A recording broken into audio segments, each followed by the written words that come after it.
saat ini sedang berusaha untuk menyelesaikan studi saya. Saya mengambil psikologi Islam, kemudian aktivitas sehari-hari saya memberikan pelatihan kepada guru-guru TK, pelatihan mengajar bahasa Inggris anak juga kepada siapapun yang ingin punya kursus bahasa Inggris anak. Kemudian apa yang saya dapatkan selama 2 hari ini tentunya sangat banyak sekali, dan seperti yang sudah saya sampaikan, ini juga bukan hanya untuk kebutuhan konseling ya, bagi saya pribadi inilah kebutuhan saya untuk menggali, untuk berlatih sabar, untuk berlatih menyimak sehingga bisa muncul data-data yang saya butuhkan untuk kebutuhan penelitian saya terutama, karena saya menggunakan pendekatan fenomenologi di mana tidak boleh subjektif gitu dalam mengungkap dalam menginginkan data. Perkenalkan, nama saya Parama Kartika Dewa, tinggal di kota Yogyakarta. Saat ini saya sedang dipercaya untuk mengelola program studi Magister Teknik Industri di Universitas Atmajaya Yogyakarta. Saya tertarik sekali untuk menekuni kajian Clean Language karena saya memandang komunikasi dengan rekan-rekan mahasiswa, juga dengan rekan-rekan dosen itu banyak sekali kondisi latar belakangnya. Saya perlu suatu teknik khusus yang akan memudahkan kami berkomunikasi dengan mitra kami, juga dengan mahasiswa dan rekan dosen kami. Selama 2 hari ini saya banyak sekali belajar bahwa ternyata bahasa itu memunculkan banyak persepsi, dan komunikasi yang betul dengan tata cara yang betul itu kita mudah sekali sebenarnya menangkap ide-ide dari rekan kita dalam proses komunikasi. Bismillahirrahmanirrahim. Assalamualaikum warahmatullahi wabarakatuh. Selama 2 hari ini mengikuti training Clean Language ini, banyak sekali yang saya pelajari dalam hal teknik berkomunikasi. Selama ini yang saya tahu cuman belajar public speaking, tapi ternyata dari mempelajari Clean Language ini lebih menarik gitu ya, dan masih penasaran gitu. Namun tentunya tiada arti belajar 2 hari jika tidak dipraktekkan, tidak diimplementasikan, sehingga Clean Language ini saya akan gunakan bukan hanya di organisasi saya aja untuk dibagi tim, tapi lebih nanti ke banyak juga di coaching ya, terutama dalam hal pendampingan di UMKM. Dan ini tadi mulai dari studi case yang pertama itu mencoba mengotak-atik bahwa Clean Language ini bisa juga membantu kita memetakan gitu ya, dari proses-proses seperti yang disampaikan dari Coach Asep, bahwa ini juga bisa membantu membuat plan ya dalam suatu organisasi, dan ini saya sangat membutuhkan dalam hal teknik-teknik ini untuk lebih memperjelas step-step proses tersebut. Saya merasa beruntung sekali sudah bisa mengikuti coaching ya, workshop ini. Itu yang memperdalam ya. Ini kalau saya amati itu seperti empati ya, kita tuh berempati kepada klien atau lawan bicara kita, tapi lebih terstruktur, lebih dalam, lebih apa ya. Jadi saya buat catatan itu lebih komplit ya, lebih terstruktur ya. Jadi dan lebih lengkap. Tadi dari segi faktornya, sehingga kita bisa benar-benar memberdayakan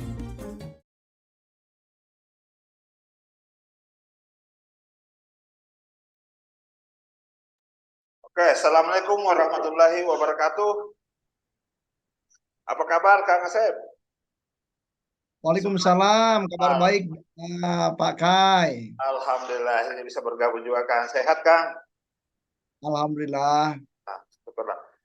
Teman-teman sekalian, kita ucapkan syukur alhamdulillah Kang Asep sudah bisa bergabung di bulan Zoom ini, dan tanpa berlama-lama ya, mungkin Kang Asep langsung, banyak ini yang penasaran apa sih itu Clean Language itu Kang. Jadi Tapi sebelum kita mulai, mari kita dulu berdoa kepada Tuhan. Semoga acara kita terlaksana dengan baik dan lancar. Doa dimulai.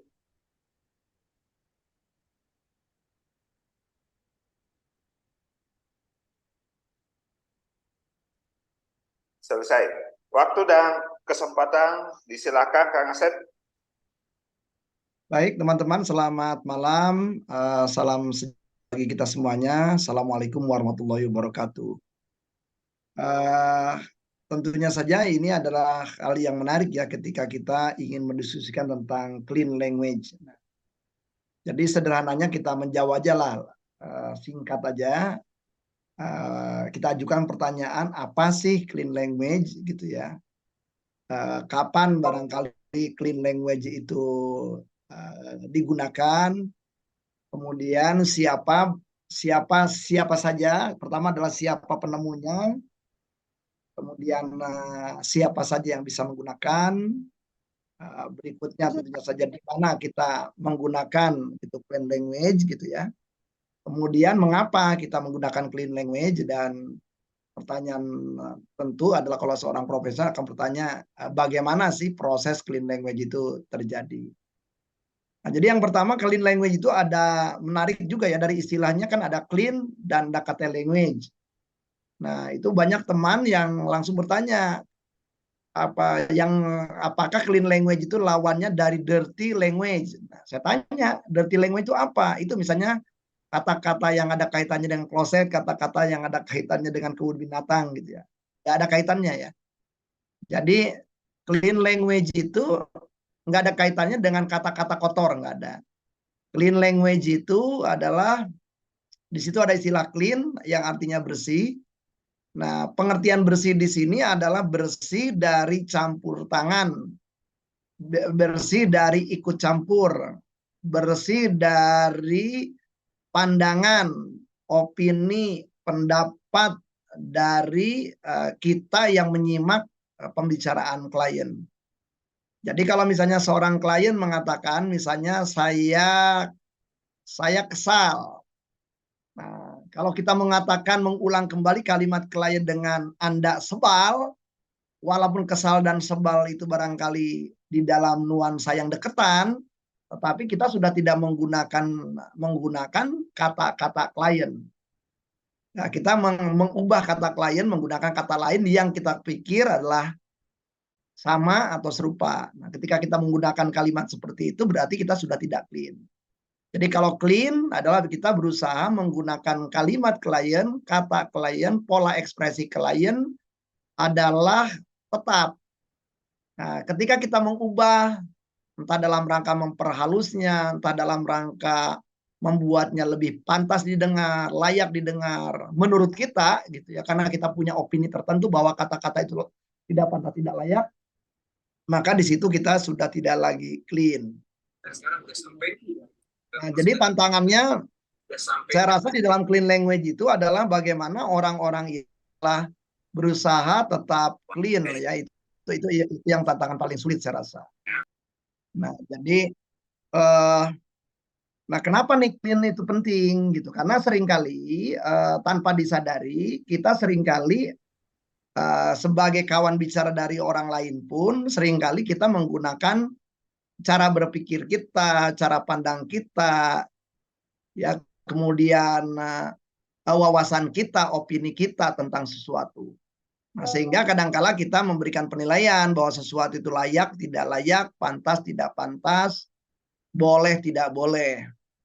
Nah, contoh misalnya kalau anak kecil gitu ya, menggunakan kata-kata tertentu, seringkali kita ngubah gitu kata-kata si anak, menggunakan kata-kata yang menurut kita lebih pantas, lebih tepat. Nah, mengatakan seperti itu berarti kita tidak clean. Nah, jadi tantangannya berarti sesuatu bisa dinyatakan sebagai clean kalau kita mempertahankan benar-benar bentuk kata, bentuk frase, bentuk kalimat dari klien atau kata kita, termasuk nadanya, termasuk termnya, ya, tanpa kita kemudian berusaha mengubahnya. Nah, itulah yang dinamakan clean language. Jadi clean language itu seperti itu. Jadi contoh misalnya di dalam kasus-kasus klinis, ya, saya saya disclaimer dulu ya, ini pembicaraan saya saat ini adalah pembicaraan orang dewasa. Jadi kalau Anda memahami juga, tolong dipahami sebagai orang dewasa. Misalnya ada klien menggunakan istilah-istilah yang mohon maaf ya, karena dia mengalami, ada klien menjadi korban pelecehan seksual, dan kebetulan klien ini adalah berasal dari suatu daerah tertentu yang sifatnya to the point, dan dia mengatakan seperti ini misalnya. Ya, pada waktu itu saya dikatakan, saya didatangi oleh mertua saya, dan mertua saya benci sama saya, dan mertua saya mengatakan, memek lu udah doer, udah nggak pantas itu, lu jadi bini anak gua. Misalnya kalimat yang kita dengar itu. Maka bisa jadi barangkali kita jengah, kita nggak nyaman dengan kata-kata tadi, dengan frase tadi, dengan kalimat tadi.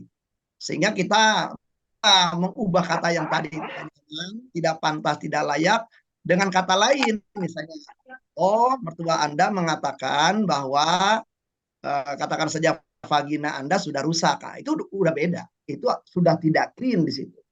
Jadi kalau misalnya saja orang itu menggunakan frase, kata, peristilahan, menggunakan istilah misalnya saja, mohon maaf ya, itu misalnya kata memek doer, maka kita harus mengatakan persis, karena si klien menggunakan term itu tanpa memandang bahwa layak tidak layak, semua hal yang disampaikan klien itu layak.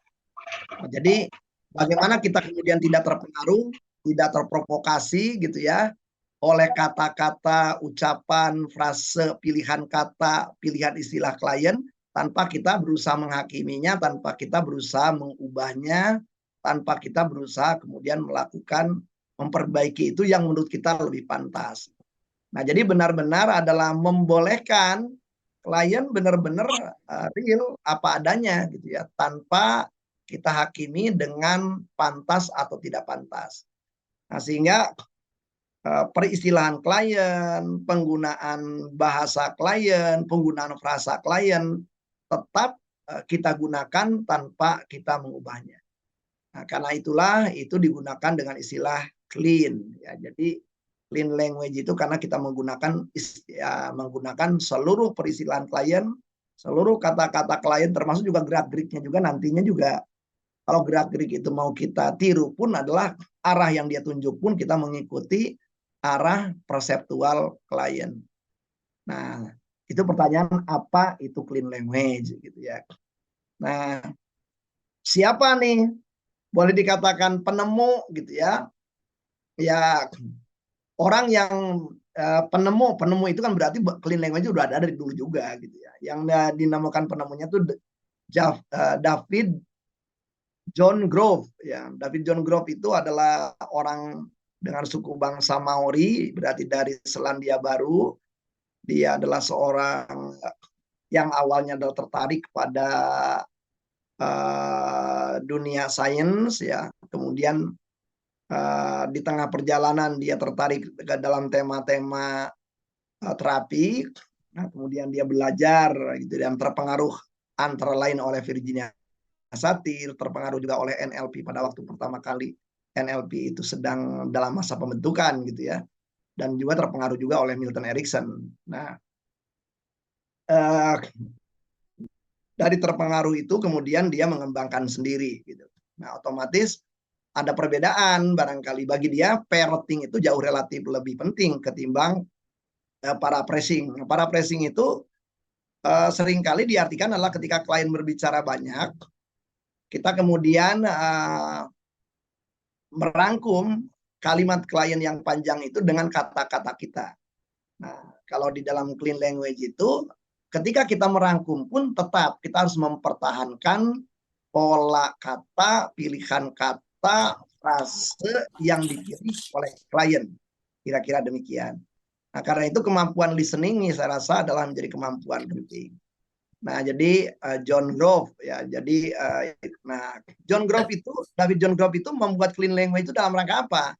Menarik nih, David John Grove itu ya menggunakan clean language itu justru dalam membantu seseorang menyelesaikan masalah-masalah PTSD, psychological trauma gitu ya. Jadi orang-orang yang mengalami post traumatic stress disorder semua orang-orang yang mengalami PTSD itu rata-rata ketika mengungkapkan kasusnya jarang secara langsung, jarang secara terbuka, tetapi mereka menggunakan, katakan saja, pola kata, pola kalimat, metaforik.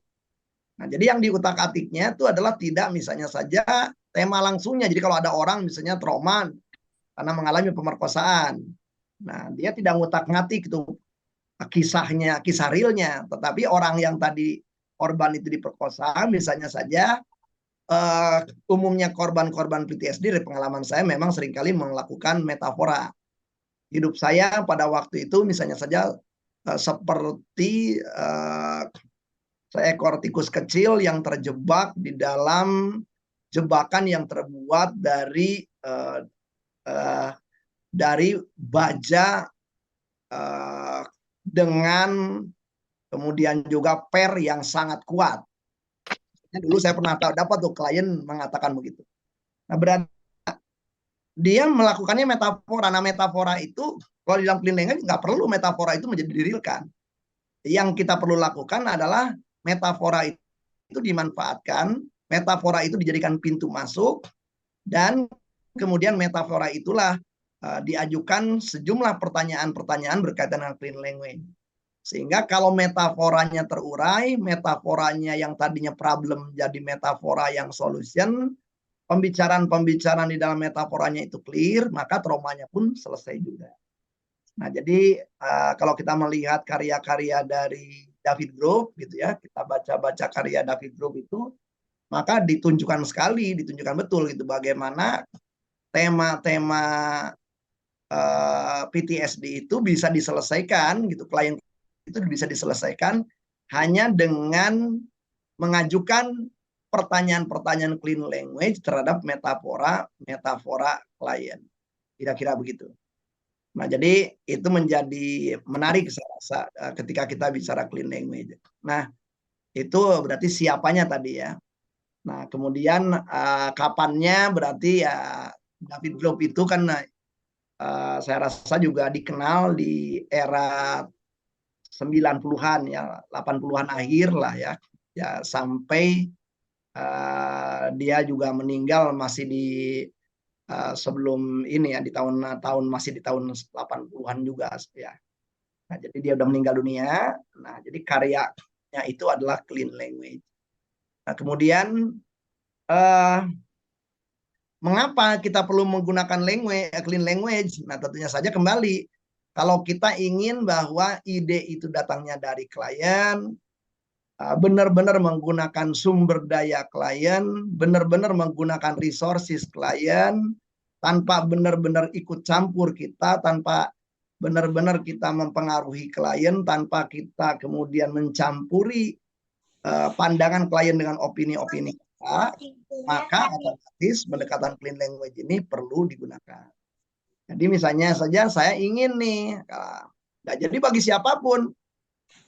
Ya, saya sudah melatihkan clean language ini macam-macam. Ada orang yang minta dari, kalau psikolog mah udah biasa ya, tetapi ada juga tuh dari kepolisian, dari kehakiman, dari beberapa teman-teman jaksa gitu ya. Ada kemudian juga ada juga penyidik gitu ya. Kemudian juga tidak sedikit kalau dalam kelas parenting banyak orang yang ingin. Jadi misalnya saya pengen lebih akrab nih dengan anak saya. Nah, pemanfaatan clean language itu dalam relasi tua dan anak itu adalah paling penting ya.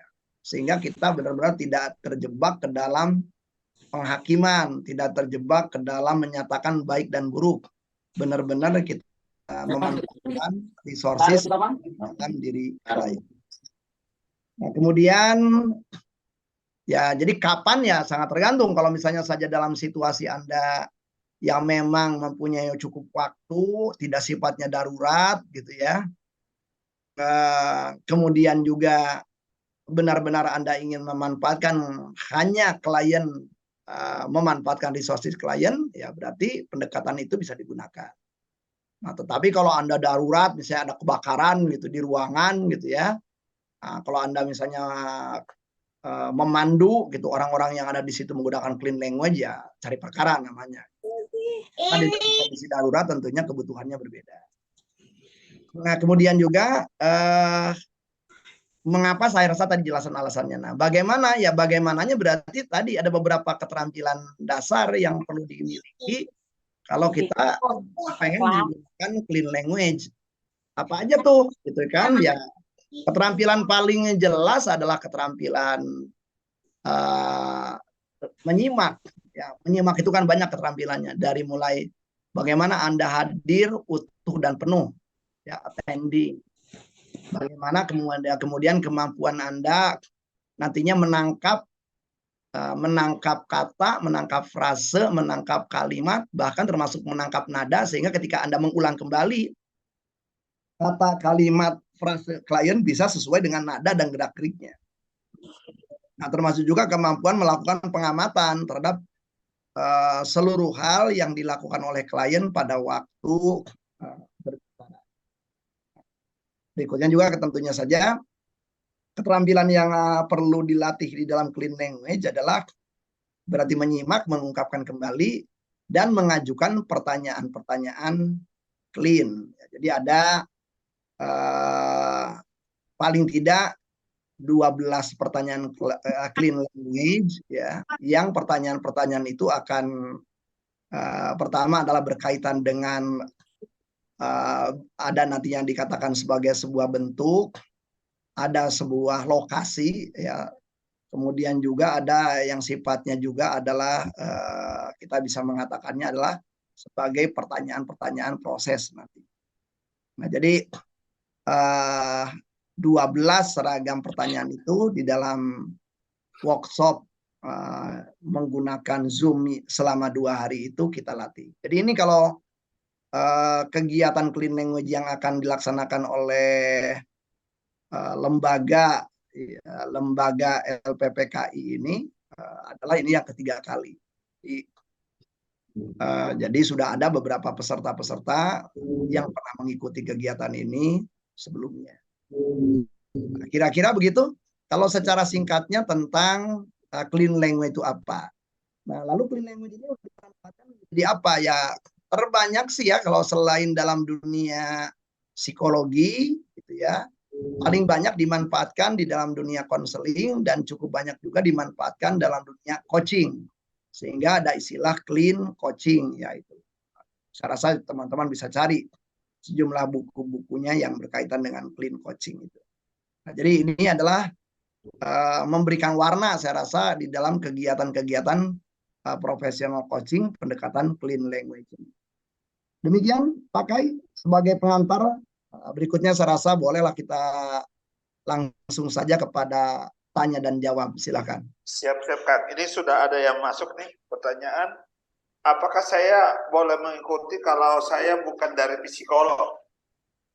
Boleh. Tidak ada persyaratan khusus di belajar clean language ini, kecuali Anda ingin belajar dan Anda siap bayar. Cuma itu doang kayaknya. Jadi siapa yang siap belajar dan siap bayar silakan ikutan, itu aja. Jadi tidak ada persyaratan bahwa dia harus latar belakang psikologi, karena John Grove Wijaya aja udah jelas bukan sarjana psikologi, dia sarjana sains. Kemudian S2-nya dia mempelajari itu tentang tema-tema konseling. Kira-kira begitu. Jadi ilmu ini adalah ilmu yang bisa dipelajari oleh siapapun, ya, selama memang kita mau belajar. Jadi jadi bahkan ya kalau kita lihat dari orang-orang yang belajar di LPPKI aja kan latar belakangnya ya beragam. Ada yang psikologi, ada yang psikologi mungkin ya sekitar 30%-nya psikologi, tapi di luar 30% itu non psikologi lah. Ada ibu-ibu, ada sarjana teknik, ada manajer, ada direktur, gitu ya.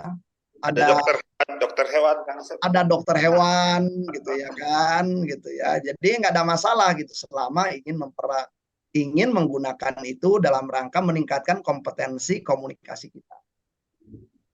Baik Kang, dari kolom chat ini dari Bu Wiwin ya, Purbalingga ya, mau bertanya Pak, bagaimana contoh membuat metafora menjadi pertanyaan real? Oh, ini pertanyaan. Wah, kalau itu nggak bisa dijelaskan di sini, itu bagian dari workshop itu sendiri gitu ya, karena pelan-pelan. Jadi Bu Wiwin, saya kasih contoh aja gini lah Bu Wiwin, ada orang datang ke rumah saya, Dia ngeluh kepada istri saya, ini tetangga lah, mungkin sobat istri saya, tapi saya curi dengar nih ya. Dia mengatakan begini, rumah tangga saya itu adalah hambar. Nah, jadi kalau misalnya ada orang yang mengatakan rumah tangga hambar, itu berarti dia udah menggunakan metafora tuh. Nah, berarti kalau saya yang menjadi pendengar, saya akan, kalau karena itu dia ngobrol dengan istri saya, maka istri saya yang ngajaknya, emang terjadi apa di keluarga kamu? Malah jadi real kalau istri saya, karena kan belum belajar. Kalau saya setelah istri saya itu panjang lebar gitu ya, dan saya turun, nah si tamu itu masih ada. Nah, saya coba dengan cara clean language. Ibu mengatakan bahwa rumah tangga ibu hambar. Nah, dan saat rumah tangga ibu hambar, apa sebenarnya yang ibu inginkan dari rumah tangga ibu? Itu pertanyaan clean language. Si klien mengatakan, saya ingin rumah tangga saya itu menjadi enak. Oh, Anda ingin rumah tangga yang hambar itu menjadi enak.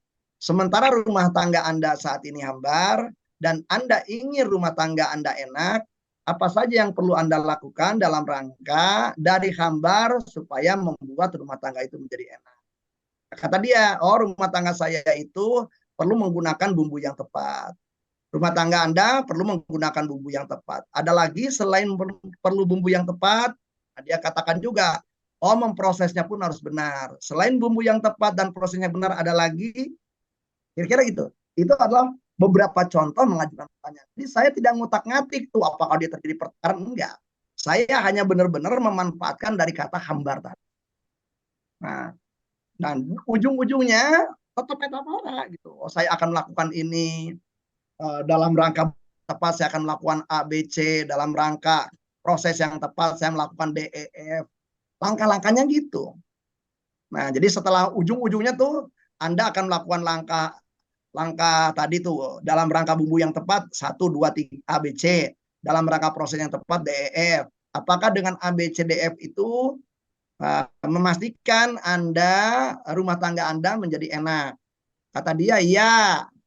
Ya, kapan Anda akan mulai nih membuat proses ini, membuat langkah ini ya? Dia bikin action plan-nya. Nah, jadi saya benar-benar jadi orang yang bersangkutan tetap rahasiakan tuh temanya apa yang sedang terjadi, tetapi di dalam benak dia kata yang tadi bumbu proses ya, itu di dalam benak dia sebenarnya sudah ada bentuk lain gitu. Bentuk metaforiknya seperti itu, tapi bentuk realnya apa ngapain dia yang tahu. Salah satu kegunaan dari clean language itu adalah orang tetap dengan rahasianya, tidak perlu dibongkar-bongkar rahasianya, cukup dengan kita membantu metaforiknya, dia juga tema realnya itu pun juga terbaiki. Kira-kira begitu langkah kalau saya kasih contoh sederhana dari klien yang pernah saya tangani. Dan nanti itu dipertajam selama 2 hari ya Kang Asep ya. Betul. Nah, kemudian pertanyaan dari Bu Leni Munir nih, apakah clean language bisa diterapkan pada semua klien tanpa melihat riwayat kesehatan mental? Sederhananya ya otomatis ya. Kembali berarti kan saya rasa gini ya, pertanyaannya kan sama aja. Anda dapetin klien anak-anak, Anda dapetin klien dewasa. Apa sih sebenarnya yang membuat kita bisa ngobrol akrab dengan klien? Ya otomatis kan klien itu terasa sama kita. Berarti ya building rapport atau membangun keakraban, kedekatan adalah tema penting. Ya, karena salah satu dari yang menyebabkan keberhasilan dari kegiatan konseling adalah kalau kliennya terasa sama kita, ya kalau kliennya akrab dengan kita. Nah, jadi teknik itu nomor 100. Nah, kalau kita belum akrab ya mau pakai teknik apapun juga nggak berhasil.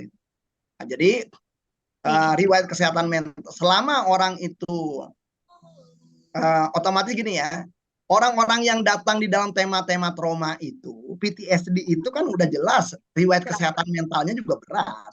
Nah, berarti kalau misalnya kita ready, ya orang itu percaya sama kita juga siap berkomunikasi dengan orang itu, ya, dan kita cek gitu ya bahwa kita juga bisa menjelaskan itu apa gitu ya.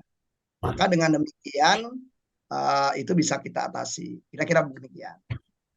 Kemudian dari pertanyaan Anyan, malam, bagaimana jika lawan bicara menggunakan bahasa yang berbeda dengan bahasa kita? Padahal kita tahu kalau diterjemahkan menjadi tidak clean. Saya belum paham kegunaan clean language, mohon penjelasan. Ya, otomatis misalnya klien menggunakan bahasa Jawa, saya orang Sunda, saya pakai bahasa Indonesia pada waktu bertanya, dia menggunakan bahasa Jawa. Nah, berarti pada waktu itu saya menggunakan tetap bahasa Jawa itu tanpa perlu menerjemahkan. Jadi misalnya gini, si klien tiba-tiba ngomong, ya pokoknya wes lah Kang, aku tuh sebel apa namanya sama bapakku, aku tuh sebel karo bapakku. Ya, misalnya aku wis mumet, nah, maka kita nggak perlu menggantikan mumet itu dengan pusing. Anda wis mumet karo bapak Anda, jadi begitu nantinya. Ya, pada waktu Anda wis mumet karo bapak Anda, apa yang Anda inginkan? Ya bisa jadi dia menggunakan aku ingin ndasku, nah, bisa jadi dia tetap menggunakan bahasa itu. Nah, jadi kitanya nantinya tetap aja menggunakan bahasa dia. Oh, Anda ingin das Anda kan jadi begitu. Nah, jadi intinya adalah sama. Saya sering kali ketemu dengan anak Jaksel, klien ya anak Jaksel kan pakai bahasa campuran tuh antara bahasa Indonesia dan bahasa Inggris separuh-separuh begitu. Otomatis ya saya tidak perlu di Indonesia kan dia yang menggunakan kalimat frase bahasa Inggrisnya tetap saya pertahankan di dalam kalimat frase bahasa Inggrisnya dia. Kira-kira begitu. Oke, berikutnya ini ada Subroto Sirega. Berarti klien langsung bisa menjadi pemandu atau navigator dalam bentuk pertanyaan. Betul? Kira-kira begitu. Oke, berikutnya Pratama. Saya masih belum bisa bicara ke orang lain karena merasa kesulitan untuk bicara duluan. Apa clean language bisa digunakan? Ya, Anda bisa digunakan dalam rangka ngebantu Anda, gitu ya. Bisa itu. Hanya saja barangkali kalau Anda punya tema di sini apa hambatan untuk melakukan inisiatif atau proaktif atau mengawali pembicaraan, nah ya itu bisa banyak terapi lain selain clean language. Kira-kira begitu. Baik, saya kembalikan lagi kepada Pak Kai, monggo. Itu pertanyaan dari chat, saya rasa sudah kita jawab.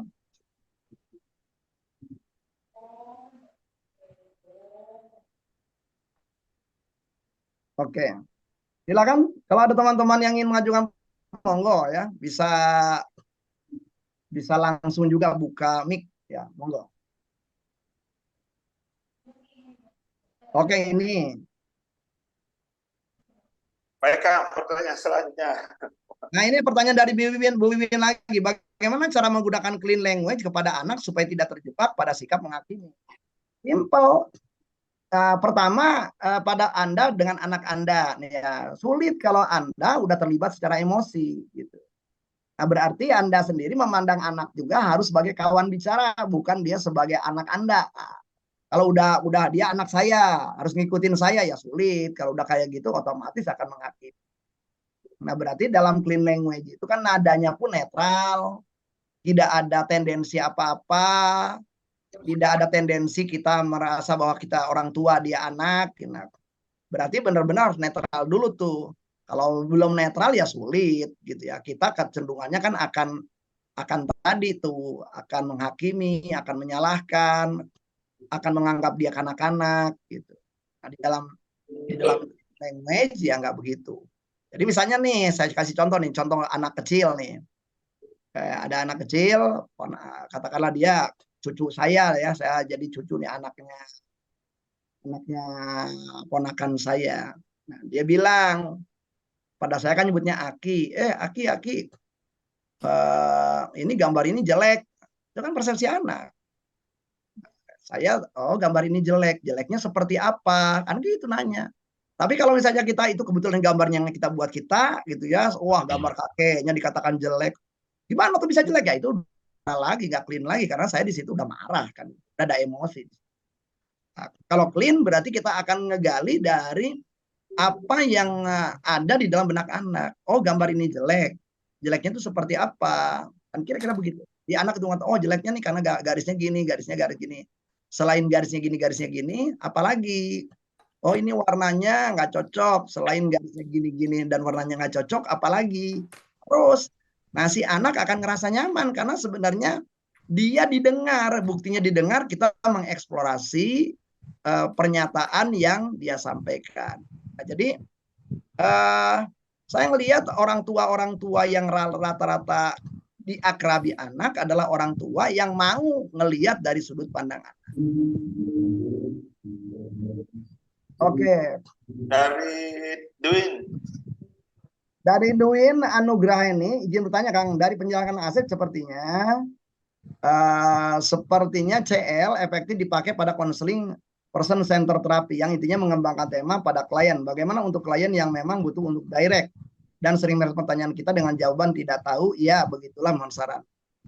Saya rasa mungkin begini, saya rasa dalam prosedur konseling, dalam prosedur psikoterapi, hal yang pertama kali dilakukan oleh terapis atau oleh konselor adalah memberitahukan apa yang akan dilakukan. Misalnya gini, katakanlah kata seorang terapis, saya sudah mewawancarai Anda, dari wawancara Anda selama ini, dan tahu tujuan Anda apa, tampaknya salah satu teknik terapi yang bisa digunakan, barangkali juga lebih efisien, adalah hipnoterapi. Nah, apakah Anda sudah tahu hipnoterapi? Kata klien, oh gini. Oh, apa yang Anda ketahui sebagian benar, tapi sebagian ada yang keliru. Nah, harus jelasin dulu tuh hipnoterapi itu apa, kan gitu. Sampai klien tahu, sampai klien ngerti, baru saya melakukan prosedur itu. Sama di dalam clean language juga. Jadi dari awal dikasih tahu dulu nih, ya, bahwa saya ingin membantu Anda tema-tema ini karena Anda di satu titik nggak mau terbuka dengan masalah menjadi korban kekerasan seksual, Anda nggak mau membuka itu karena Anda takut terluka kalau membuka itu, dan Anda ingin tetap ini rapi tanpa saya mengutak-atiknya. Ada teknik lain nih. Kalau Anda ingin selesai tekniknya, namanya clean language. Nanti saya akan melakukan, pertama adalah saya akan mengajukan pertanyaan kepada Anda dan kemudian Anda menjawabnya, dan saya kemudian akan menindaklanjuti, mengulang kembali jawaban Anda dan mengajukan pertanyaan-pertanyaan lain. Dan saya tidak akan mencampuri jawaban Anda, tidak akan memberitahu kepada Anda, meskipun Anda mengajukan pertanyaan-pertanyaan apapun kepada saya, tetap saya hanya akan mengulang kembali jawaban Anda dan mengajukan pertanyaan-pertanyaan lain. Apakah Anda bersedia dengan sebuah teknik seperti itu? Gitu dulu. Jadi ada itu dulu lah. Kalau kliennya bersedia, walaupun dia yang terbiasa directing pun, nah, ya, jadi klien directing atau klien itu person center kembali gitu kepada kenapa direct, kenapa person center, nah, sangat tergantung. Gitu ya. Kira-kira gitu, Bu Duin, ya dari pengalaman aja itu ya. Mbak Winda, terima kasih untuk materi ini. Mohon penjelasan terkait dengan penggunaan clean language dalam terapi bersama pasien. Bagaimana caranya kita bisa membantu pasien tanpa pasien membuka cerita terkait dengan traumanya. Karena saat ini bahkan terkadang digunakan berbagai metode untuk mengetahui pengalaman tidak menyenangkan pasien. Ya kembali, tadi ya caranya gunakan metaforik klien. Misalnya ada klien nih, pengalaman ya, ada klien yang dihianati oleh keluarga besarnya. Dia mengatakan dari awal, saya ini malu Kang Asep kalau untuk bercerita langsung. Oke lah, gini aja. Pengalaman Anda itu kalau dianalogikan ke hal lain, itu seperti apa? Nah, kebetulan orang ini nih punya bengkel. Dia mengatakan seperti, nah, dia mengatakan, saya ini punya masalah seperti mobil balap ya yang tiba-tiba mogok. Kira-kira begitu. Nah, itu kan saya nggak tahu masalah realnya apa. Oke, nah jadi saya ulangi. Jadi masalah Anda tuh seperti ya mobil balap yang tiba-tiba mogok. Dan sementara Anda punya masalah seperti mobil balap yang tiba-tiba mogok, Anda ingin mobil balap itu seperti apa? Gitu nanya saya. Nah, jawabnya, oh saya pengen anu. Nah, jadi nantinya saya tidak ngotak-ngatik masalah realnya. Yang saya utak-atik adalah metaforanya, analoginya. Demikian Mbak Winda. Jadi kliennya juga ujung-ujungnya tentunya saja di dalam pertanyaan-pertanyaan yang berkaitan dengan clean language itu ujung-ujungnya bertanya tentang how to cope gitu. Gimana caranya menuju goals, proses saja. Tetapi bedanya barangkali yang ditanya oleh saya bukan masalah realnya dia, tetapi masalah yang sudah dimetaforikan, masalah yang sudah dianalogikan. Nah, jadi sama saja dinamakan metafora itu kan ada perbandingan dua hal nih.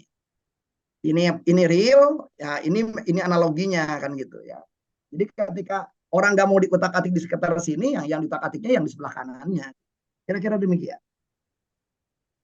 Berikutnya dari pertanyaan Hawa. Izin bertanya, kasus-kasus apa yang bisa menggunakan teknik ini dan kasus apa yang tidak bisa menggunakan teknik ini. Ya. Saya ingin nyoba ya, selama gini aja lah, PTSD aja itu kasus berat itu di dalam tema-tema psikologi.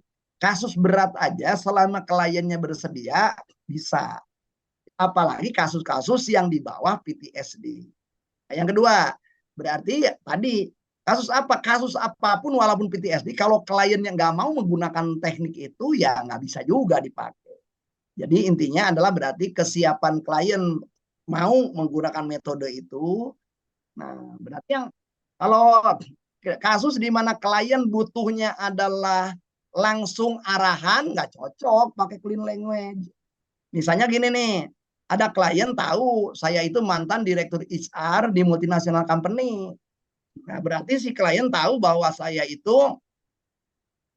dulu juga pernah mendapatkan beberapa kali award dalam beberapa bidang di HR. Nah, orang itu bertanya, ya otomatis ya dia juga akan kecewa kalau saya menggunakan pendekatan clean language karena yang dia butuhkan adalah arahan langsung dari seorang expert karena dia menganggap saya sebagai mentor. Tapi kalau orang itu datang kepada saya ini yang pengen tahu Kang, ini saya coba deh Akang bantu saya supaya saya bisa nih membuat sebuah program dalam kegiatan-kegiatan HR di tempat saya.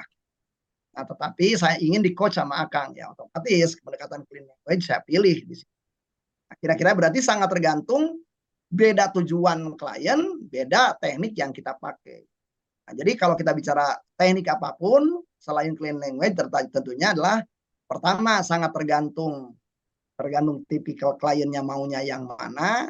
Ya yang kedua juga seberapa kita sebagai orang yang akan menggunakannya juga adalah fleksibel, piawai gitu di dalam tema-tema itu. Baik. Berikutnya Baik, Kak. dari Taufik Nur Rahman. Ada sedikit informasi ini kan, mungkin istirahat dulu, minum dulu. Oh, boleh silakan. Sebelum ini lagi seru-seru nih, banyak yang japri juga nih, tapi ada informasi penting yang saya siap sampaikan. Ada yang nanya nih, kapan nih acara Clean Language ketiga ini? Saya izin silakan.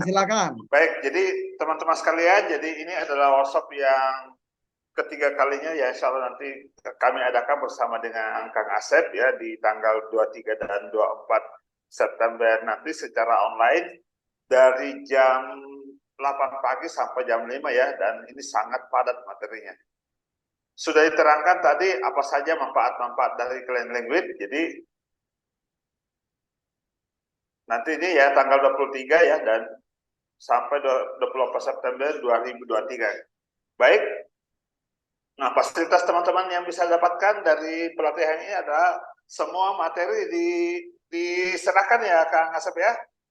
Jadi boleh digunakan, sertifikat juga, bahkan rekaman video bisa ditonton dan kita kirimkan ke setiap peserta. Jadi bisa diulang-ulang.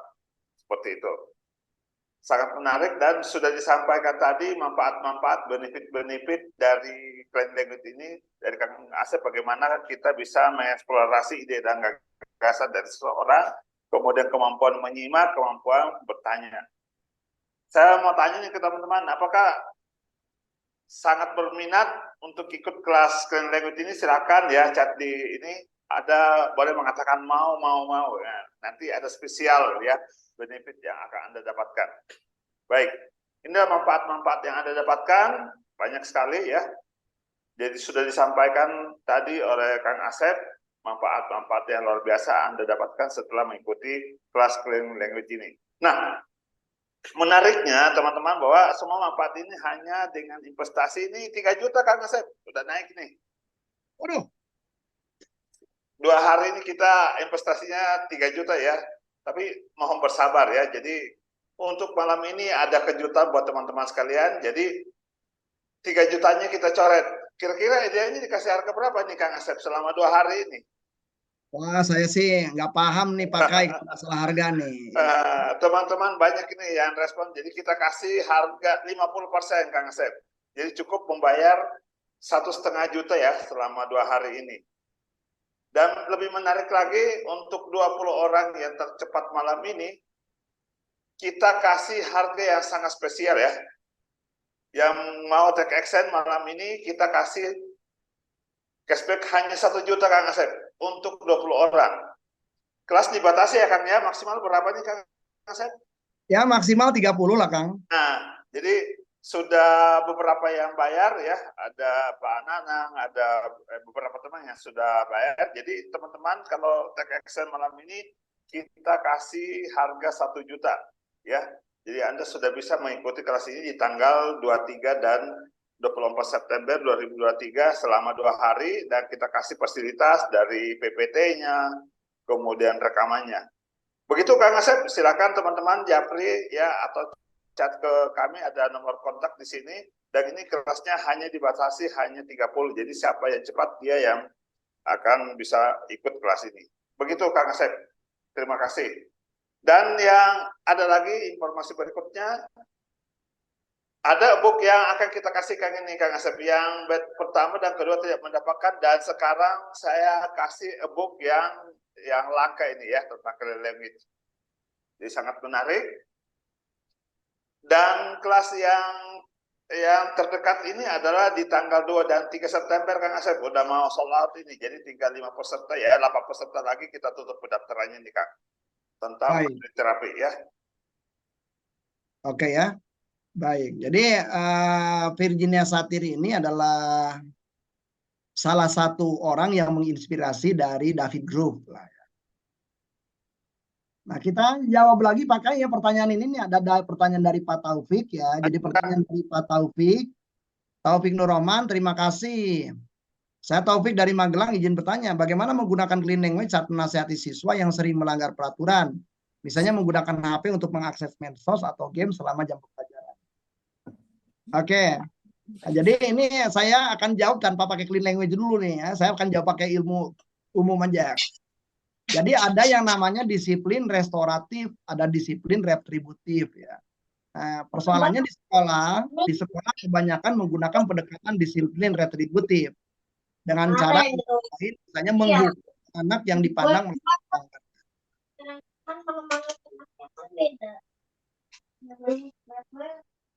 Oke, ini saya nggak tahu siapa yang bocor nih ya.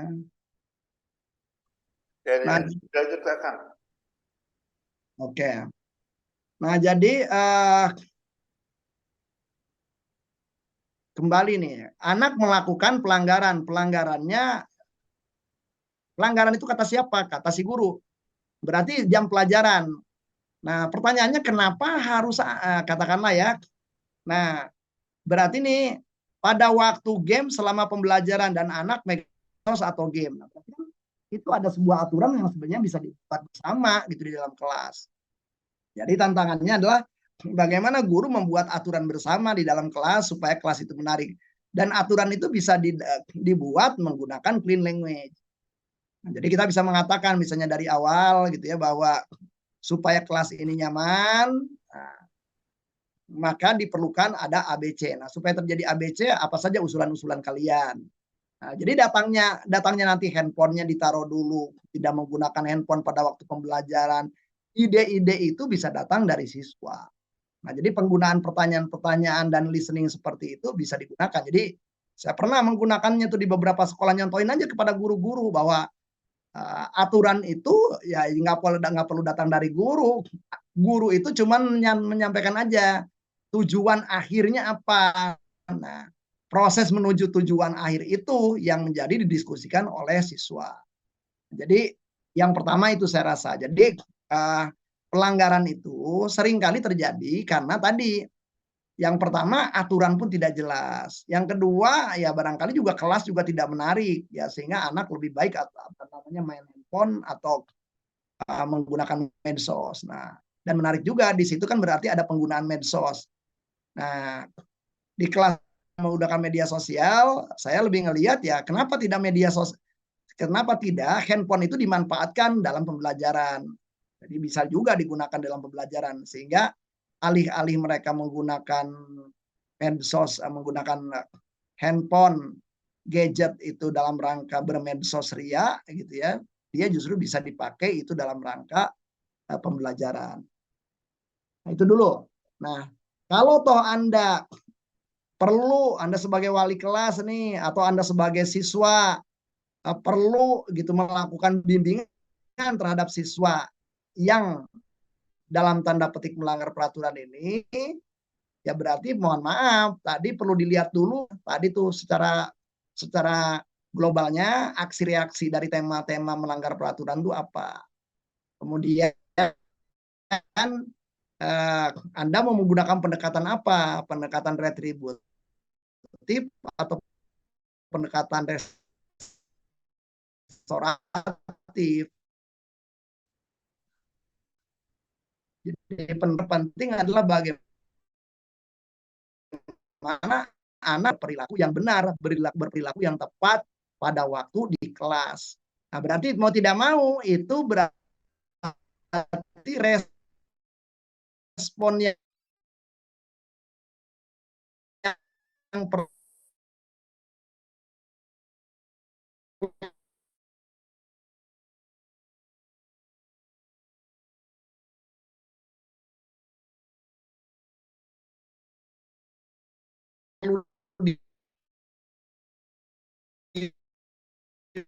itu nanti menariknya tema-tema penting dibandingkan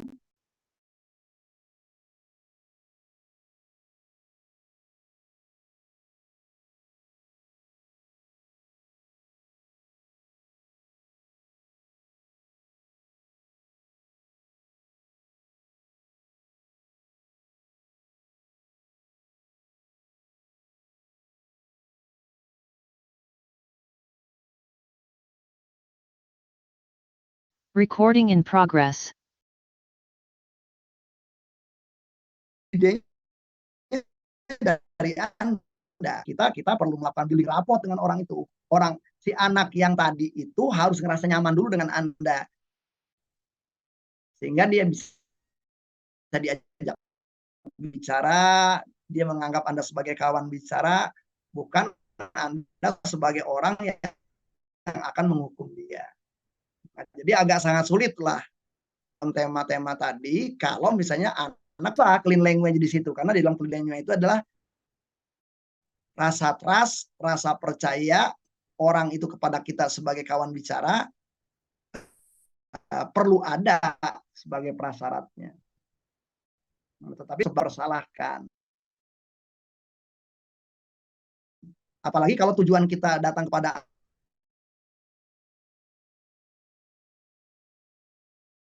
anak, ujung-ujungnya adalah nasihat. Katakan pendekatannya disiplin restoratif atau disiplin positif. Tapi kalau menggunakan disiplin punitif yang selama ini terjadi di sejumlah sekolah, apa sih fakta yang kamu lakukan tadi? Oh, saya main handphone.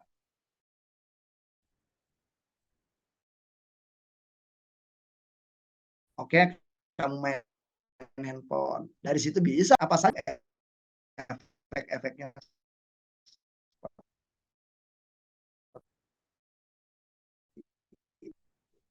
Supaya apa yang akan dipandang anak.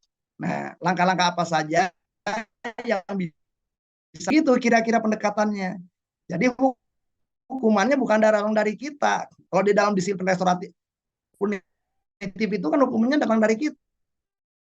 Disiplin restoratif fokus harusnya adalah memperbaiki sesuatu yang dirusak, bukan hanya sebuah standar, tetapi yang dirusak juga hubungan atau antar relasi di antara unsur-unsur yang ada di sekolah.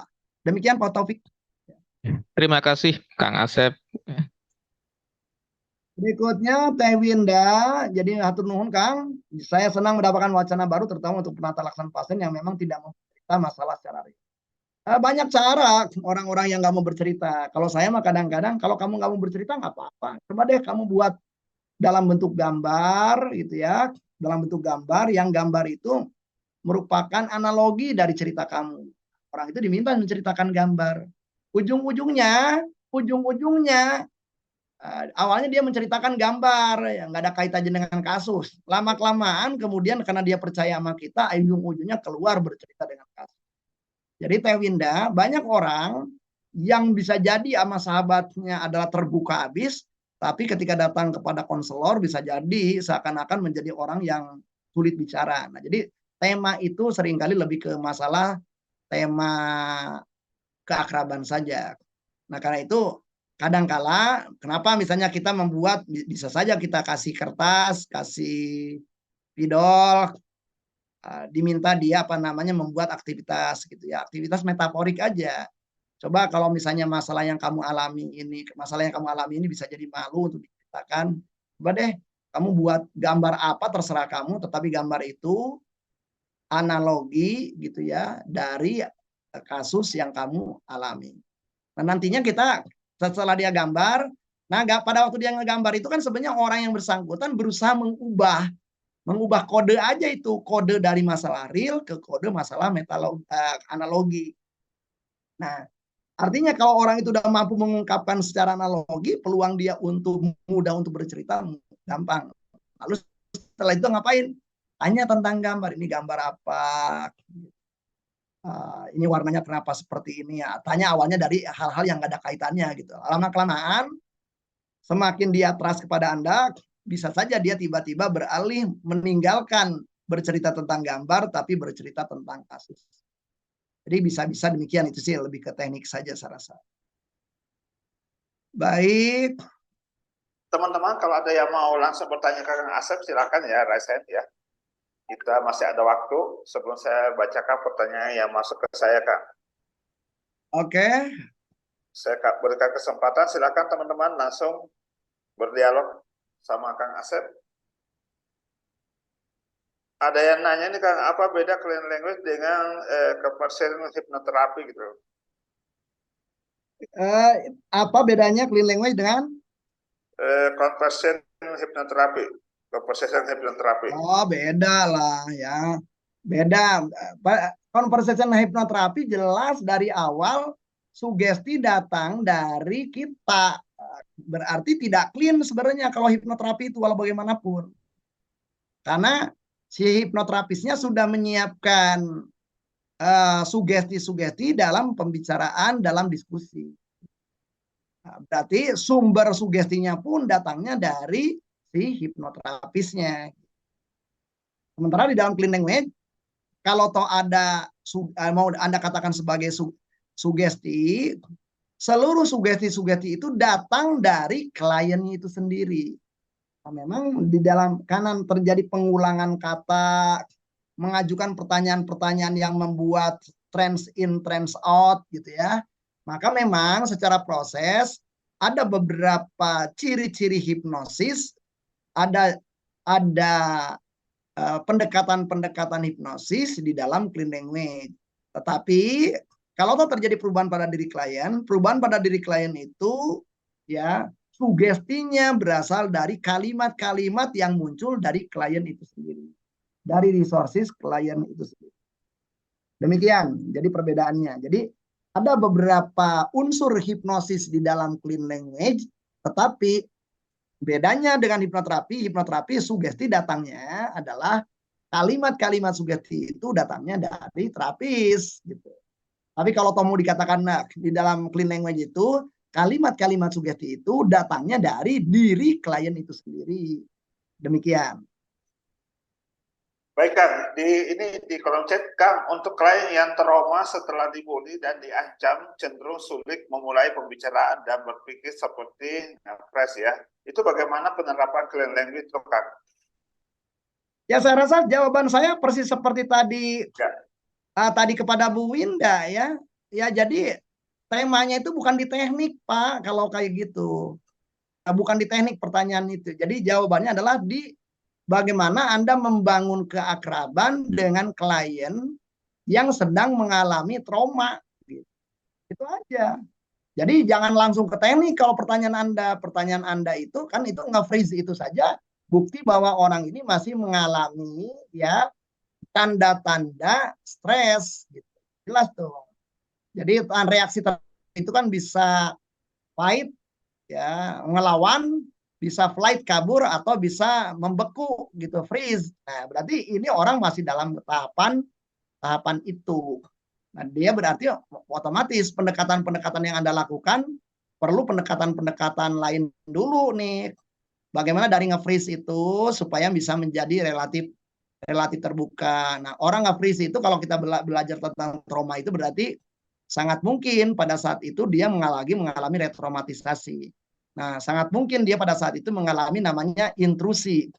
Nah, orang yang mengalami intrusi berarti harus dikeluarkan dulu dari intrusinya. Nah, berarti intrusion management harus dilakukan dulu gitu. Nah, setelah jalan orang itu nyaman dengan Anda, akrab dengan Anda, baru itu pendekatan tadi bisa dilakukan. Demikian. Oke, Fauzan Ferdiansa, bagaimana menggunakan clean language pada tim dan teman kerja yang toksik? Nah, kalau yang namanya orang toksik itu kan Anda udah menganggap dia bermasalah, gitu kan? Kan toksik. Ya, kan? Loh, Anda kan udah dari awal udah nggak clean Andanya, anggap orang ini toksik kan gitu. Nah, jadi ketika kita udah kayak gitu ya kita udah dirty kitanya gitu ya. Nah, berarti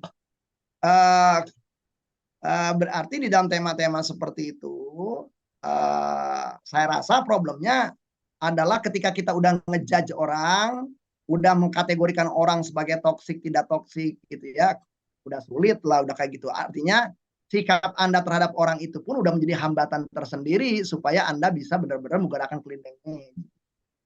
Nah, berarti kalau misalnya Anda tetap mau menggunakan clean language berarti belajarlah netral, belajarlah empati kepada orang yang bersangkutan. Nah, kemudian belajarlah membangun keakraban karena walaupun Anda pimpinan tim, itu katakanlah anak buah Anda, anggota tim Anda, akan tetapi kalau Andanya sendiri nggak bisa akrab dengan orang, ya orang juga sulit terbuka kepada Anda. Jadi kembali ke dalam tema paling awal, teknik apapun, karena ini adalah dalam rangka mempengaruhi orang lain atau membantu orang lain, berarti tetap pertanyaannya adalah tadi apakah kita mau nggak membangun keakraban, karena itu adalah dasar landasan untuk teknik-teknik terapi apapun termasuk clean language. Nah, jawaban ini juga sama jawaban untuk Bu Agati. Untuk kasus bipolar bisa nggak pakai clean language?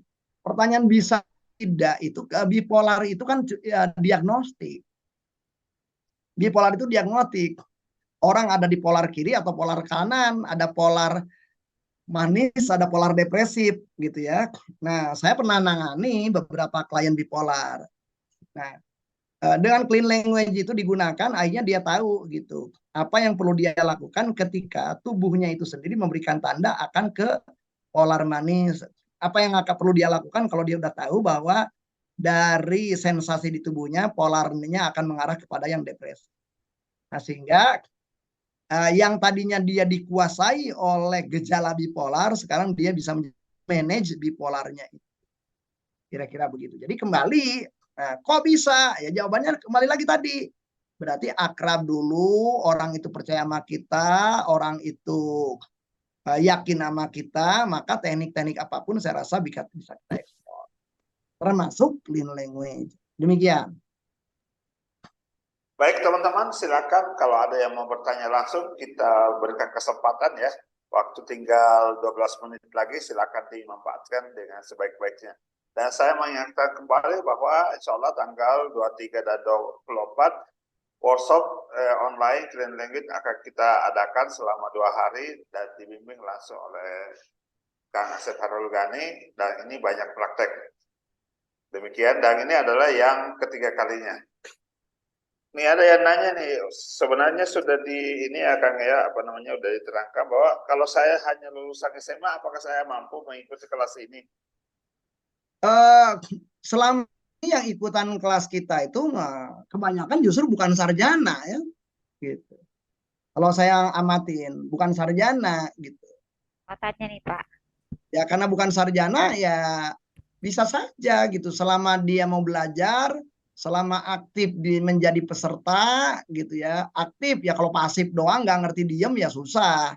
Berarti kan kembali belajar apapun selama sikap pembelajarnya adalah aktif, ya dia mau nyimak, mau mengajukan pertanyaan, ya otomatis bisa diikuti walaupun oleh pendidikan SLTA. Mau tanya nih Pak. Ya silakan present Bu, nanti di spotlight ya, silakan. Tim, coba di press hand Bu. Nah, itu ada di kolom.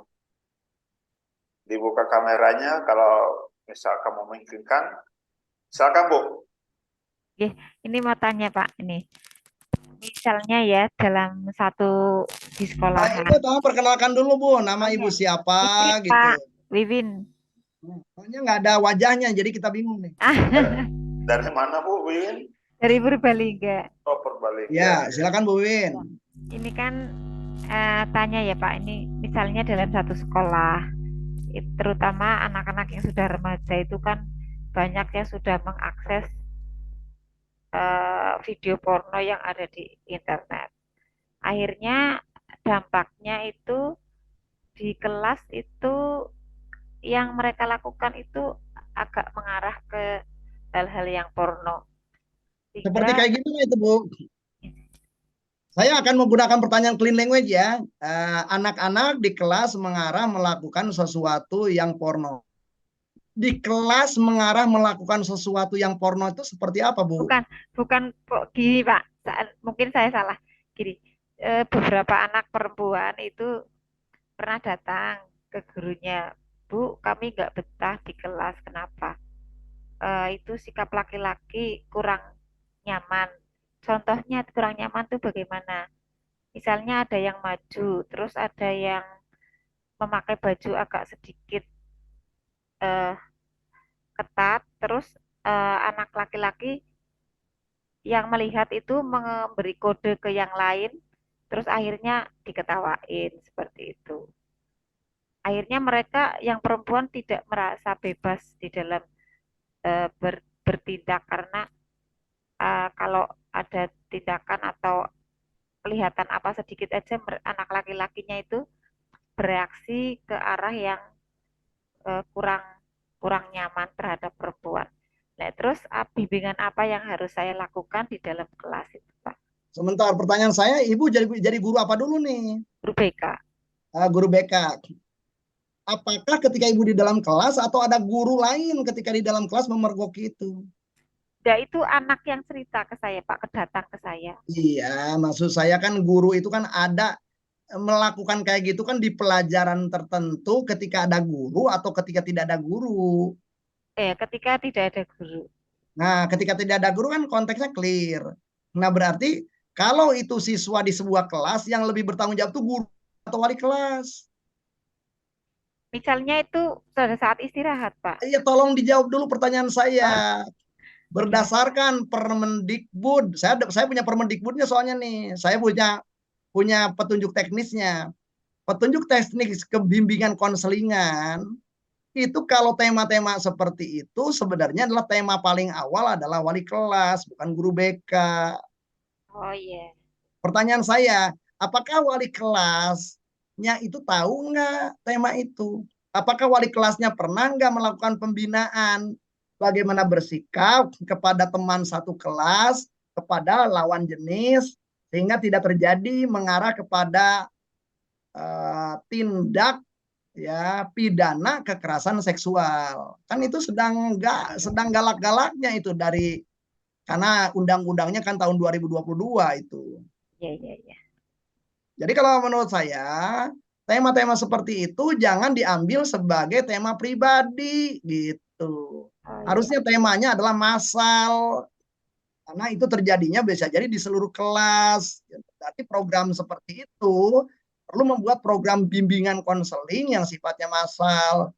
Nanti siapa penyampai terbaiknya? Bukan guru BK, adalah wali kelas dari setiap kelas. Karena itu kan tanggung jawab, gimana caranya supaya mereka lebih akrab satu sama lain. Bagaimana supaya di antara siswa dan siswi saling hormat satu sama lain. Larinya ke sana gitu kalau menurut saya gitu. Oke, terima kasih Kalau Pak. kita lari tema yang sifatnya massal ke pribadi ya nggak tepat. Oke, Capek ibu nantinya dapetin laporan-laporan kayak gitu, padahal itu adalah harusnya tema-tema seperti tema edukasi yang lebih ditonjolkan, tema promosi, berperilaku benar, berperilaku saling menghargai, berperilaku kesetaraan di mata hukum, itu yang perlu diajarkan di kelas. Oke. Giva, terima Demikian kasih Ibu. banyak. Ya, jadi mungkin tantangannya itu sama. Tantangan kita jadi guru BK itu berdasarkan petunjuk teknis dari Kemendikbud itu, guru BK itu sebagai koordinator bimbingan konseling. Jadi bimbingan konseling itu adalah sebuah kegiatan yang sebenarnya dilakukan oleh semua unsur yang ada di sekolah. Setiap guru, jadi jangan sampai ibu jadi tong sampah. Anak bikin masalahnya di pelajaran matematik, tapi guru matematiknya nggak mau nyelesain masalah itu, dilempar ke ibu. Nah, ibu kan nggak tahu kasus realnya apa. Iya. Giva, terima kasih Baik, banyak. sama-sama Bu Win, terima kasih. Sangat menarik nih Bu Win, ditunggu di tanggal 23 dan 24 agar lebih dalam lagi pembahasannya Bu Win. Ini sangat-sangat bagus ya, terutama untuk dunia pendidik untuk mengikuti kelas ini. Oh iya, itu sih terjadi dulu Pak, maksudnya Bok ada. Enggak, tapi mohon maaf Ibu, kalau boleh saya jujur itu terjadi terus-menerus Bu, makanya terjadi pelecehan seksual everyday di sekolah itu. Iya Pak, terima kasih banyak. Baik. Satu lagi teman-teman, silakan kalau ada yang mau bertanya. Ibu Leni Munir ya, silakan Bu, dibuka ininya ya, audionya.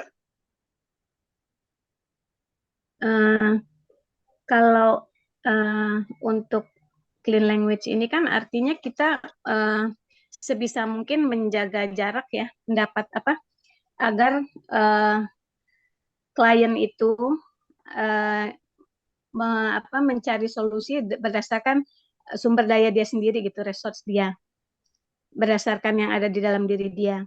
Betul. Tapi kalau kemudian kita menemukan bahwa outputnya itu dia bertentangan dengan norma yang umum, misalnya, oh kalau gitu saya mau jadi ini aja deh, mau jadi waria misalnya, atau saya mau dia apa? Oke. Kita berpura-pura Bu, kita berpura-pura latihan aja. Anggap aja Ibu jadi siswa yang pengen jadi waria. Saya akan jadi nanya sama Ibu. Oke, kamu yang mau jadi waria. Coba Ibu jawabnya kapan? Anggap aja Ibu jadi siswa itu. Kamu pengen jadi waria.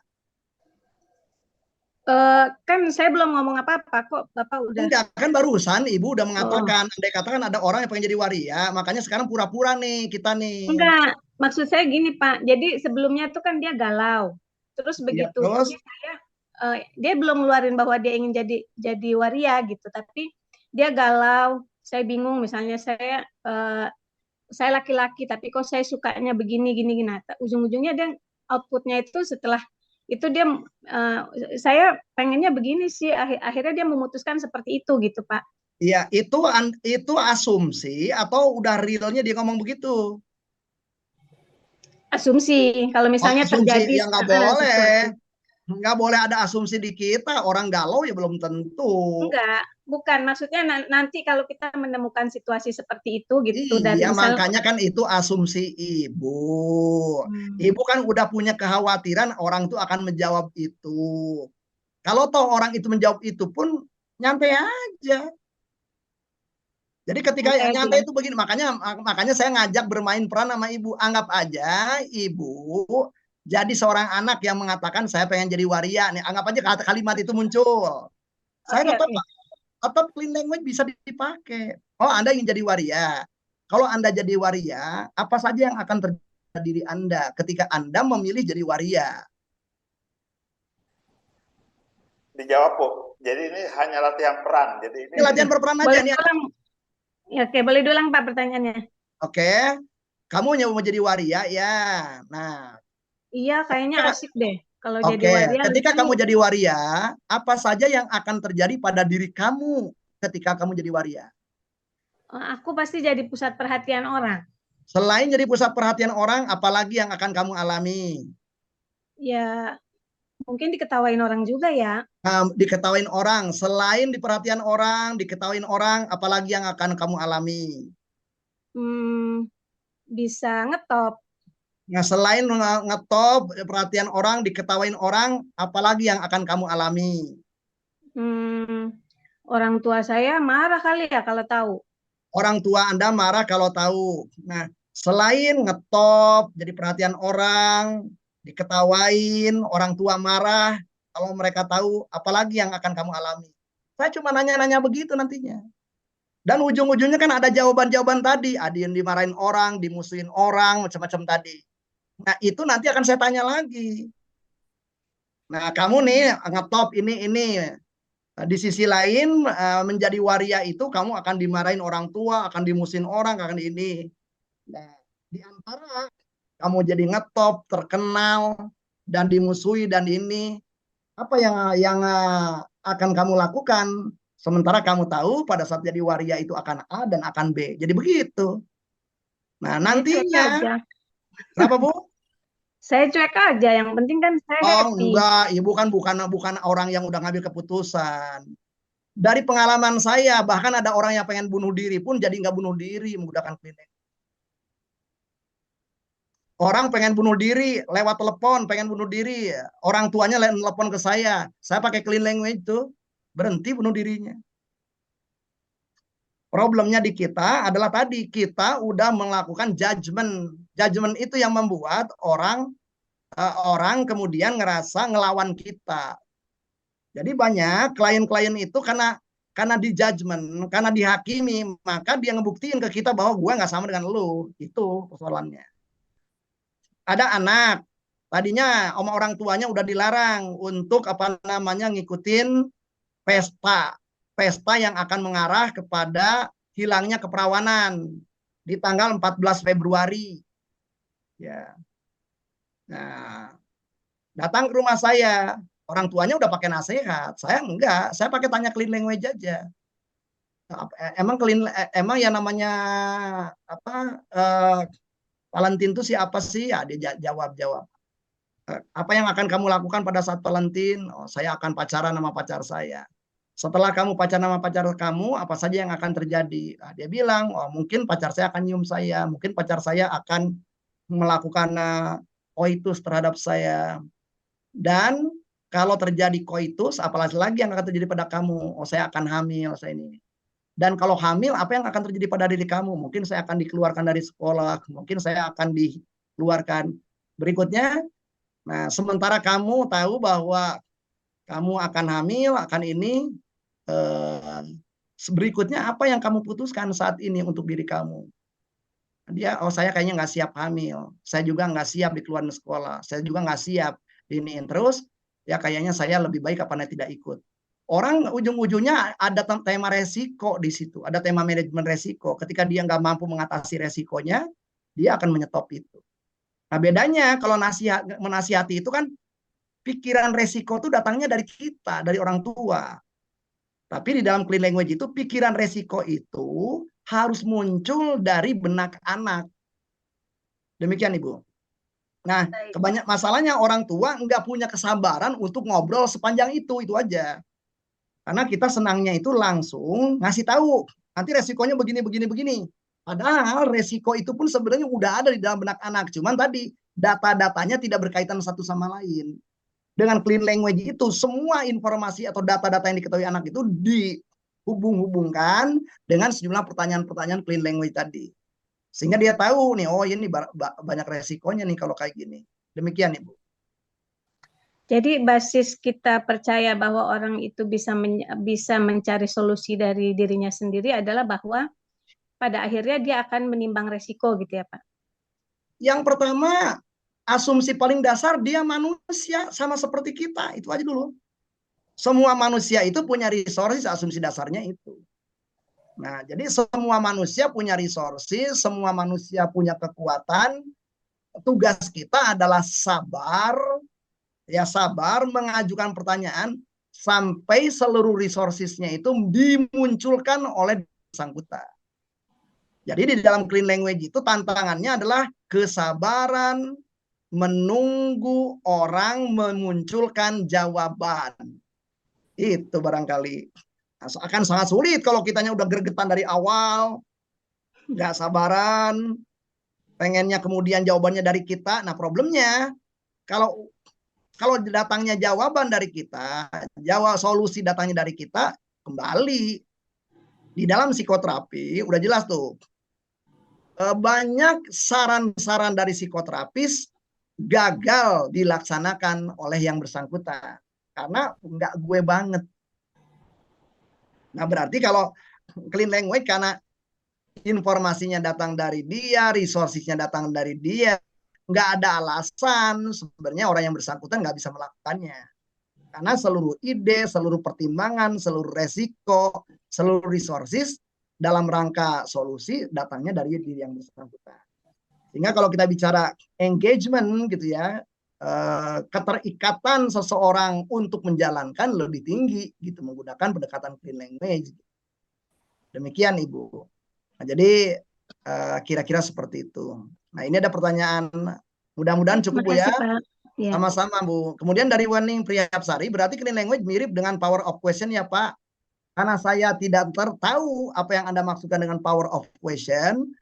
Ya, kalau kata mirip itu apa sih? Mirip itu harus berapa persen yang samanya, identiknya gitu ya.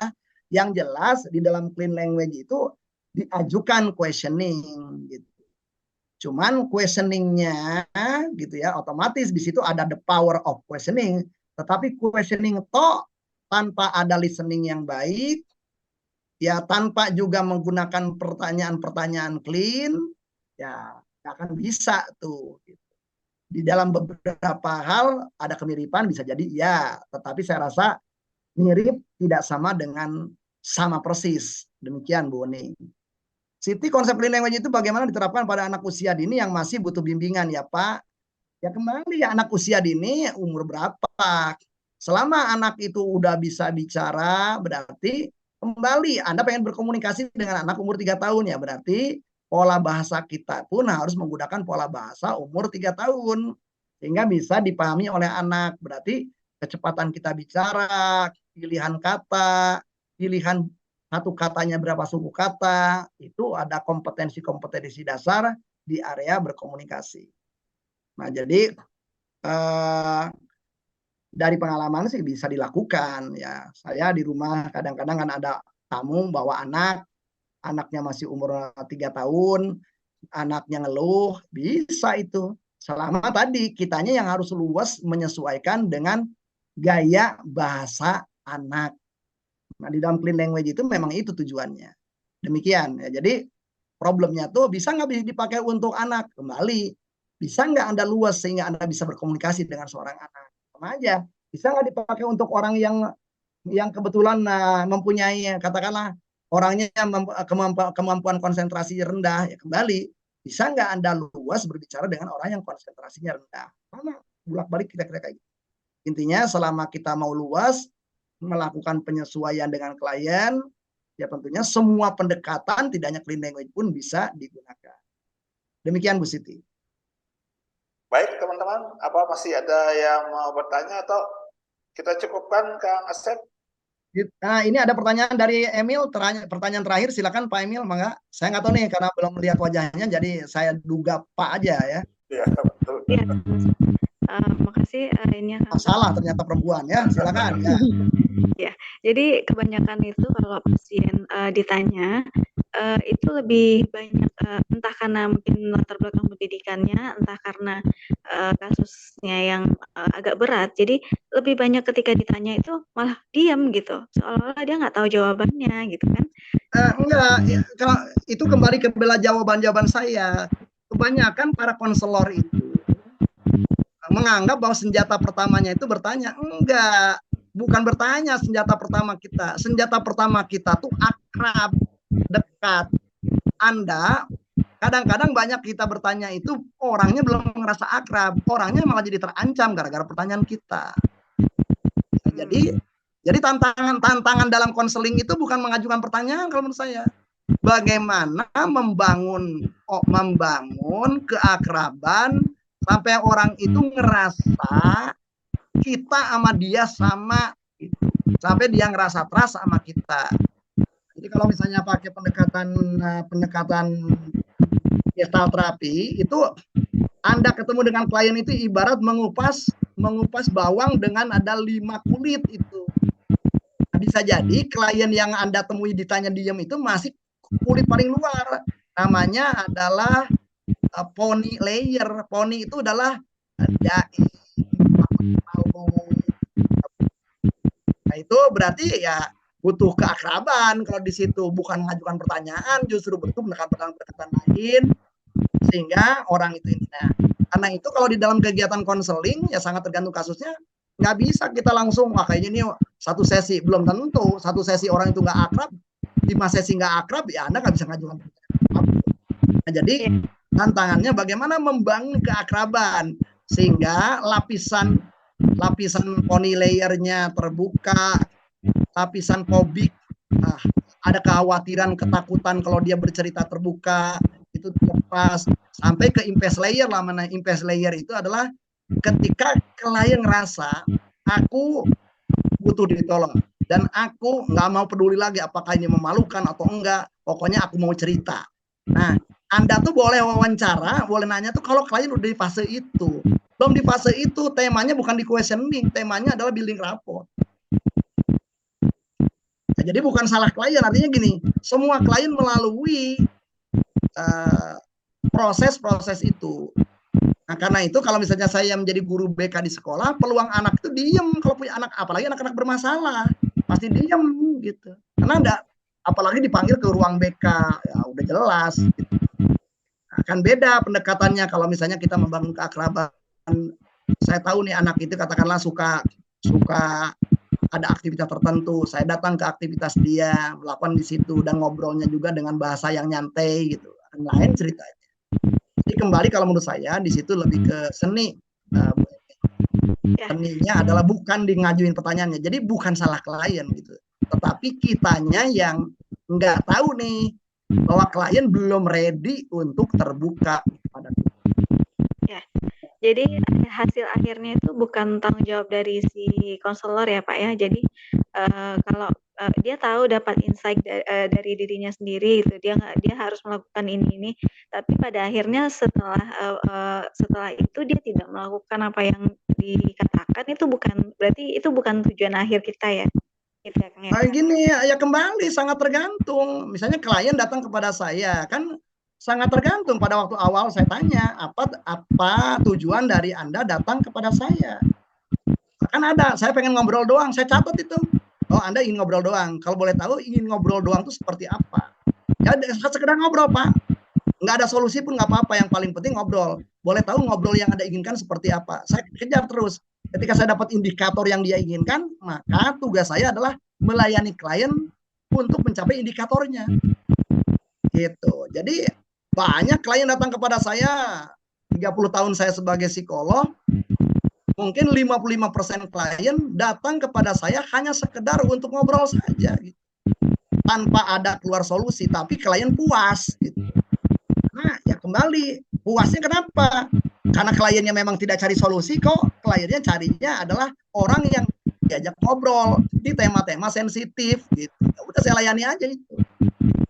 Nah, akan beda ceritanya kalau misalnya ibu bos, dia anak buah ibu, kan ibu punya hak untuk mengarahkan, hak untuk menekan. Ibu punya power, ibu punya wewenang gitu untuk melakukan pendekatan-pendekatan lain supaya tim itu melakukan apa yang ibu inginkan. Tapi di dalam tema-tema kita dengan klien, di mana klien itu free, dia mau berubah mau tidak terserah dia. Nah, tapi paling tidak yang kewajiban kita sebagai konselor adalah di ruangan konseling sudah terjadi perubahan. Bahwa perubahannya itu apakah kemudian menjadi berlanjut atau tidak, ya tanggung jawab terhadap perubahan lebih lanjut adalah di diri klien yang bersangkutan. Nah itu perlu didiskusikan pada waktu awal ketika ibu menerima klien, ya, itu di dalam prosedur saya rasa di dalam SOP-nya seperti apa. Demikian Bu Emil. Ya, makasih ya Kang. Baik Kang Asep, udah lewat 15 menit ya, sangat menarik. Ini 1,5 jam luar biasa ya bincang-bincang santai kita. Bagaimana dengan yang 2 hari nantinya Kang Asep? Tentunya banyak eksplorasi ya, banyak diskusi, banyak ilmu-ilmu. Ini hanya kulitnya saja nih ya, dan sudah luar biasa. Jadi teman-teman ditunggu tanggal 23 dan 24 September nanti kelas Clean batch ketiga. Saya dan Kang Asep siap mendampingi teman-teman sekalian. Mungkin ada penutup dari Kang Asep? Ya teman-teman, jadi silakan bagi yang berminat segera daftar ya, dan kita nanti akan belajar bersama. Terima kasih atas keinginan keikutsertaan teman-teman dalam bincang santai ini. Semoga obrolan kita memberikan kebermanfaatan untuk kita semuanya. Terima kasih, selamat malam. Assalamualaikum warahmatullahi wabarakatuh. Salam sejahtera bagi kita semuanya. Waalaikumsalam warahmatullahi wabarakatuh. Terima kasih Kang Asep. Alhamdulillah. Terima kasih Kang Asep atas ilmu. Teman-teman, terima kasih Guru Unda Kang Asep Herugani dan teman-teman yang sudah meluangkan waktunya. Semoga ilmu yang kita dapatkan di malam hari ini bermanfaat buat kita, buat keluarga kita dan teman-teman kita. Saya akhiri, wabillahi taufiq wal hidayah. Assalamualaikum warahmatullahi wabarakatuh. Salam. Waalaikumsalam warahmatullahi warahmatullahi wabarakatuh.